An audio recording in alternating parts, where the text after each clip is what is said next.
Donc, lancé en 1998, le concours Place aux jeunes offre aux étudiants en agriculture l'opportunité de partager leurs préoccupations. Le concours est offert aux étudiants du programme collégial en agriculture ou au baccalauréat en agronomie et en agroéconomie. Pour participer, l'étudiant doit présenter une question scientifique en lien avec la gestion agricole. Les membres du comité organisateur du colloque gestion déterminent ensuite la question qui sera gagnante à l'aide d'une grille de pointage. Il est finalement demandé à un expert de répondre à la question du lauréat et le lauréat ou la lauréate se mérite un prix en argent accompagné d'une bourse, d'un certificat cadeau du CRAC. Et le partenaire du concours majeur est Quin-Lamar. J'invite justement à cet effet Mme Isabelle Blackburn à monter sur scène pour me rejoindre.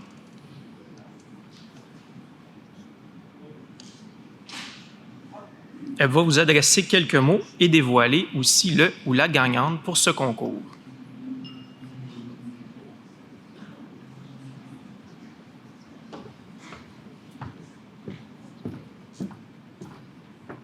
Bonjour tout le monde.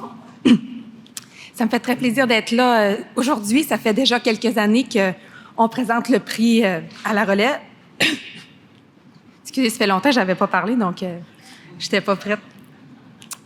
Quin-Lamar, c'est un cabinet d'avocats, notaires, fiscalistes qui a une équipe dédiée aux droits agricoles et agroalimentaires.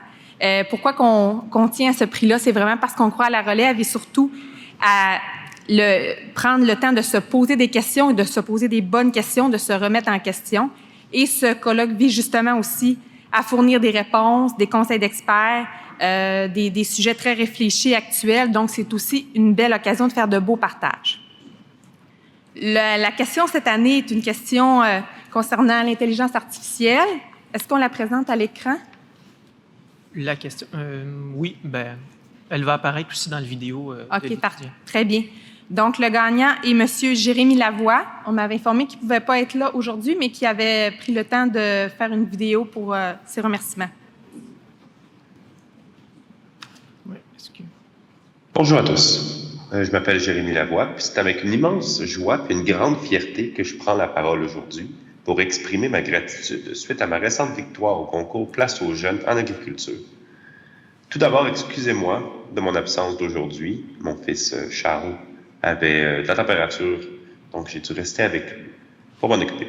Cependant, j'aurais quand même beaucoup aimé assister à cette belle journée, colloque en gestion, puis pouvoir recevoir mon prix en personne, évidemment. Je tiens d'abord à remercier le comité organisateur puis tous ceux qui ont participé à la réalisation du concours, puis du congrès, évidemment. Votre engagement envers la jeunesse et l'innovation agricole est une source d'inspiration pour nous tous.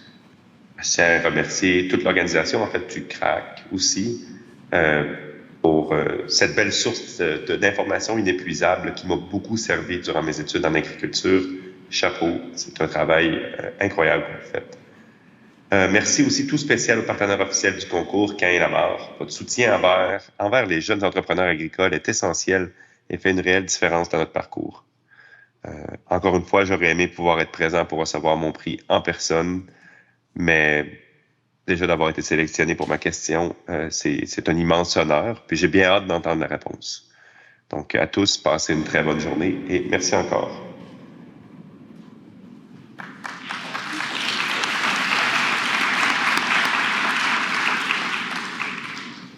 Alors, merci, Mme Blackburn. Merci. Et merci, bien évidemment, à Quin-Lamar pour son prix. Félicitations aussi à Jérémy d'avoir été le lauréat pour ce concours cette année. Alors, il est maintenant temps de connaître les éléments de réponse à sa question. Et pour ce faire, je vous invite à regarder la capsule vidéo de Mme Annie Royer, PhD en sciences économiques et professeure titulaire en agroéconomie au département d'économie agroalimentaire et des sciences de la consommation à la Faculté des sciences de l'agriculture et de l'alimentation de l'Université Laval. Alors, nous pouvons visionner son vidéo. Bonjour à tous et à toutes. Mon nom est Annie Royer et je suis professeure à l'Université Laval en agroéconomie. Je m'intéresse depuis quelques années au développement du numérique dans le secteur agricole et c'est pourquoi l'équipe du CRAC m'a demandé de venir répondre à la question du gagnant du concours Place aux jeunes, puisque sa question porte sur le numérique en agriculture. La question comme telle va comme suit. Comment les jeunes agriculteurs peuvent-ils intégrer les technologies de l'intelligence artificielle pour prendre des décisions éclairées et optimiser leur gestion agricole? Quels défis peuvent-ils rencontrer lors de l'adoption de l'IA dans leur quotidien et quelles stratégies peuvent être mises en place pour les surmonter? Quel rôle les organisations gouvernementales et agricoles peuvent-elles jouer pour encourager le développement et l'adoption de solutions d'intelligence artificielle éthiques et responsables, favorisant ainsi une agriculture durable et innovante? Donc, comme vous le voyez, c'est une question qui est quand même très longue et qui ratisse aussi très large. Donc, je prétends pas que je vais y répondre au complet, mais je vais donner des éléments de réflexion puis de réponse sur 3 grands thèmes: le développement durable, l'intelligence artificielle et les enjeux éthiques.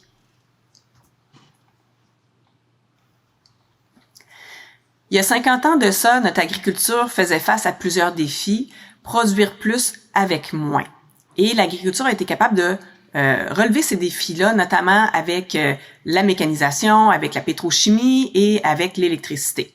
Elle a réussi à augmenter beaucoup sa productivité avec beaucoup moins de monde sur les fermes. Aujourd'hui, on a d'autres enjeux en agriculture qui découlent en partie de cette révolution qu'on a eue là, dans les années 50-60 et qui sont plutôt des défis de l'ordre du développement durable, des pratiques plus respectueuses de l'environnement et des animaux en agriculture et de l'impact de l'agriculture là, sur les changements climatiques, sur notre capacité peut-être en tant que secteur agricole à réduire les changements climatiques même. Mais pour relever ces défis-là, d'abord, il faut beaucoup plus d'informations et c'est des défis d'une très grande complexité. Donc, c'est pourquoi la nouvelle révolution, la 4e révolution industrielle dans laquelle on entre, cette révolution numérique-là, pourrait beaucoup nous aider à relever ces défis-là. L'intelligence artificielle pourrait venir en appui à la décision de l'agriculteur. L'un des avantages d'utiliser l'intelligence artificielle, c'est que c'est une technologie qui a des capacités de calcul incroyables, beaucoup plus importantes là, que ce qu'on connaît jusqu'à présent, mais qui est surtout capable de mettre en relation des données et de voir qu'est-ce qui est important ou pas dans toutes ces données-là pour vraiment venir en appui à nos décisions. Il y a une partie de la question qui portait sur comment intégrer l'intelligence artificielle à la ferme. Évidemment, je peux pas répondre d'un point de vue technique à cette question-là, mais j'ai 3 éléments que je pourrais amener. Premièrement, moi, je pense que il faut commencer à penser en termes de données et non plus en termes de mécanique, de machine. La dernière révolution industrielle, comme je l'ai dit, nous a amené à penser en termes de, voici, j'ai un problème, j'achète telle technologie, je règle mon problème, très mécanique. Cette nouvelle révolution-là, elle est basée sur la donnée, la révolution numérique. Donc là, il faut commencer à penser en termes de données, en termes d'information, parce que la donnée, là, c'est une information en gros. Donc, de quelle information est-ce que j'ai besoin pour mieux rentabiliser tel processus, par exemple, pour réduire mon impact environnemental dans tel processus? Donc, quelles données, quelle information est-ce que je pourrais mettre en relation pour en arriver à mieux faire les choses sur ma ferme et à être plus rentable et à faire de meilleure gestion de ma ferme? Parce qu'en fait, ça revient un peu à ça et c'est mon 2e point, évaluer la rentabilité. Souvent, les producteurs qui vont optimiser les technologies numériques sur leur ferme et même utiliser l'IA, c'est des producteurs qui, à la base, ont une excellente gestion de ferme. Parce que c'est des choses qui sont complètement liées ensemble. Les producteurs qui s'intéressent à leur gestion de ferme et qui sont bons là-dedans et qui ont pratiqué longtemps, souvent vont avoir une très bonne connaissance des données qui sont produites sur la ferme et ils savent quelles données ils peuvent mettre en relation ensemble pour arriver au résultat voulu. Donc, avant d'investir dans une technologie, il faut d'abord se demander de quelles données est-ce que j'ai besoin, quelles données pourraient être mises en relation ensemble pour arriver à mon objectif. Et découle de ça l'évaluation de la rentabilité de l'achat de cette technologie-là. Et le 3e point, si on veut aller vers l'IA à la ferme, il faut commencer tout de suite à s'intéresser à l'importance de la qualité des données. L'intelligence artificielle est basée sur des algorithmes qui se nourrissent de données. Si les données sont erronées, si elles ne sont pas mises dans des banques de données utilisables, ben l'algorithme risque de donner aussi des résultats erronés et s'ensuit l'intelligence artificielle. Et l'intelligence artificielle, ça pardonne pas. Elle a besoin vraiment de données vraiment de très grande qualité. Et si on veut qu'elle soit encore plus efficace, ben d'avoir des données sur une base historique peut être vraiment très intéressant. C'est pour ça que dès maintenant, l'agriculture devrait s'intéresser à la qualité des données qui sont produites à la ferme. Ce qui m'amène à parler des enjeux éthiques du partage et de l'utilisation des données. L'intelligence artificielle ne va évidemment pas utiliser seulement les données à la ferme, elle va utiliser les données de milliers de fermes, si ce n'est pas des millions de fermes. Et donc, le partage des données devient vraiment intéressant. La problématique en ce moment, c'est que ce partage-là, c'est le Far West. Quand on parle de confidentialité des données, quand on partage des données, est-ce que la confidentialité, elle est respectée, elle est gardée? Est-ce que le consentement au partage a été établi? Quelles sont les règles de ce consentement-là? Est-ce qu'il y a de la transparence dans le stockage des données? Où sont stockées ces données? Est-ce qu'elles sont stockées de façon sécuritaire? Est-ce que le partage est fait de façon sécuritaire? On entend parler beaucoup d'histoires de fuite de données qui compromettent la confidentialité de certaines données. Donc, tout cet ensemble d'éléments-là, est-ce que c'est fait selon des normes préétablies et connues de tous? Non. Les données personnelles le sont, oui. Surtout au Québec, depuis la loi 25, là, on voit que ça bouscule les façons de faire et qu'il faut vraiment respecter des règles sur le comment partager et stocker les données. Mais pour ce qui est des données agricoles comme telles, il n'y a pas de règles formelles. L'autre élément, c'est l'accès aux données et souveraineté agricole. C'est un élément complexe, mais extrêmement important et éthique également. La façon dont se développe en ce moment l'agriculture numérique et éventuellement l'intelligence artificielle, c'est dans un format d'économie de plateforme, un peu de la même manière que Facebook. Il y a des fournisseurs de technologies qui vendent des technologies aux producteurs. Ces technologies-là font des données, donc produisent des données. Ces données-là sont réutilisées par les fournisseurs de technologies qui vont les mettre en relation avec d'autres données qu'ils ont obtenues de d'autres producteurs. Ils vont pouvoir même faire des services d'aide à la décision sur la base de ces données-là. Et ils peuvent aller chercher une belle plus-value de l'utilisation de ces données-là.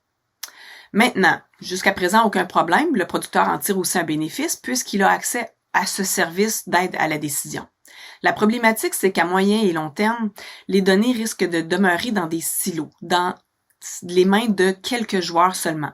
Or, si on veut qu'il y ait une compétition qui émerge de d'autres fournisseurs de technologies, ben il faut qu'il y ait des sets de données disponibles pour ces potentiels compétiteurs-là, d'une part. Donc, pour que le producteur bénéficie d'une saine concurrence au niveau de la fourniture des technologies.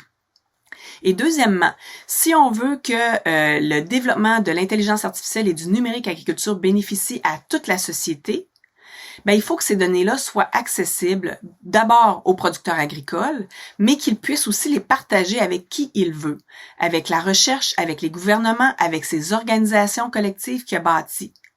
Donc c'est important vraiment, et c'est un enjeu éthique très d'actualité, je crois, et qui va le devenir de plus en plus, que l'accès aux données soit facilité, soit possible pour qu'on puisse garder une certaine souveraineté dans notre agriculture en tant qu'agriculteur, mais aussi au niveau de notre souveraineté alimentaire. Il y a une deuxième partie de la question qui portait sur le rôle de l'État et des organisations agricoles. Qu'est-ce qu'elles pourraient faire pour s'assurer d'un partage éthique des données et du développement de l'intelligence artificielle? J'ai 3 réponses et je vais y aller assez rondement, j'ai presque plus de temps. Donc d'abord, de s'impliquer dans le développement d'une saine gouvernance du partage des données, d'arrêter ce Far West et de se mettre des normes communes. Ailleurs dans le monde, il y a plusieurs États et même des organisations agricoles qui sont allés dans ce sens-là et qui ont mis en place des chartes, des guides de bonnes pratiques sur comment le partage devrait être fait pour s'assurer que ce soit équitable et éthique. Deuxième point, s'assurer que les données produites sur les fermes soient accessibles aux agriculteurs et que ces derniers puissent en faire ce qu'ils veulent. Je crois que les États ont un rôle à jouer à ce niveau-là pour assurer la souveraineté alimentaire et agricole de nos régions. Et troisième point, accélérer l'adoption de certaines technologies qui permettent un développement durable. Quand on sait que l'une des principales contraintes à l'adoption des technologies numériques, c'est l'incertitude qui entoure leur rentabilité. Donc, si les États veulent donner un coup de pouce dans ce sens-là, ça serait d'appuyer les études indépendantes qui sont faites pour analyser la rentabilité de certaines technologies numériques qui ont un fort potentiel de développement durable, d'impact positif sur le climat, sur l'environnement.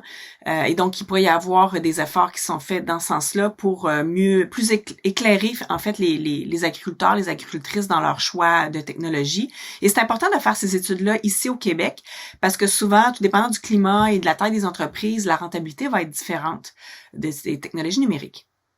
Donc, c'est ce qui met fin là pour moi pour répondre à cette question-là.